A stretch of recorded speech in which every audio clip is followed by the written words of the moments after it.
penuhlah mereka dengan Roh Kudus. Jadi waktu mereka berkumpul di ayat yang pertama tadi, kita lihat ketika tiba hari Pentakosta, semua orang percaya berkumpul di satu tempat. Berkumpul di satu tempat seperti yang Tuhan Yesus sampaikan. Jangan tinggalkan Yerusalem sebelum kamu dilengkapi dengan kuasa dari tempat tinggi. Itu sebabnya murid-murid ini kumpul di Yerusalem. Mereka dalam doa, sehati doa bersama. Dan kemudian yang kita baca ayat yang keempat ini, penuhlah mereka dengan Roh Kudus. Jadi kita lihat ini. Saya bikin catatan di hari Pentakosta, Tuhan tepati janji di tempat yang tepat.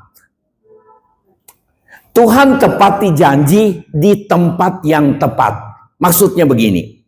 Tuhan bilang jangan tinggalkan Yerusalem sebelum kamu dilengkapi dengan kuasa dari tempat tinggi, yaitu Roh Kudus. Tuhan bilang aku akan curahkan Roh Kudus ke atasmu. Nah, jadi di hari Pentakosta, hal yang kita lihat dan renungkan adalah di hari Pentakosta Tuhan tunjukkan, Tuhan buktikan bahwa Dia genapi janji. Jadi saudara, kalau kita taati perintah Tuhan, tidak tinggalkan Yerusalem, berarti di tempat yang Tuhan tunjuk, di tempat yang Tuhan tetapkan.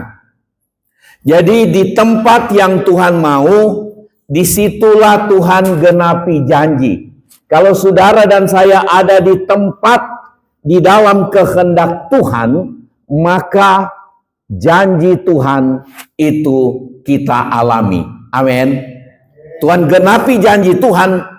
Janji apa saja yang kita bisa ingat dan pegang, Roh Kudus taruh itu di hati kita. Kita pegang janji itu. Kita ingat janji Tuhan itu. Tetapi itu hanya terjadi, janji Tuhan digenapi dalam hidup saudara dan saya jika kita taat dan ada di tempat yang tepat. Kalau kita cari tempat sendiri, oh saya mau pergi ke Galilea, mau pergi ke Bethlehem, mau pergi bukan di Yerusalem, maka janji itu tidak pernah kita alami. Tidak pernah dialami oleh murid-murid. Dan kita lihat di hari Pentakosta, Tuhan tepati, Tuhan genapi janji di tempat yang tepat. Saya sengaja pakai kata tepat dan tempat. Tuhan tepati janji di tempat yang tepat.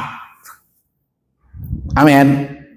Nah, kemudian di hari Pentakosta kita lihat Roh Kudus dicurahkan untuk memperlengkapi orang yang percaya. Kita diperlengkapi. Bukan, sekali lagi saya katakan, Roh Kudus dicurahkan bukan untuk kita pamer bahasa roh. Sekali lagi saya katakan, saya bukan anti bahasa roh, tetapi bukan pamer bahasa roh, tetapi Tuhan lengkapi kita untuk kita kuat bertahan di dalam Tuhan. Amin. Itu sebabnya kita perlu Roh Kudus. Kita perlu dipenuhkan dengan Roh Kudus. Jadi kalau kita lihat di hari Pentakosta ini, ketika Roh Kudus memenuhi murid-murid, dikatakan mereka mulai berkata-kata sebagaimana yang dituntun, diilhamkan oleh Roh Kudus. Mereka mulai berkata-kata, murid-murid mulai ngomong. Mereka mungkin tidak sadar kalau ucapan mereka itu orang Arab dengar. Mungkin Petrus ngomong entah bahasa Yunani, entah bahasa Ibrani, tetapi orang Arab dengar bahasa Arab. Orang Mesopotamia dengar, orang bahasanya mereka. Mungkin orang Jawa dengar bahasa Jawa. Orang Manado dengar bahasa Manado.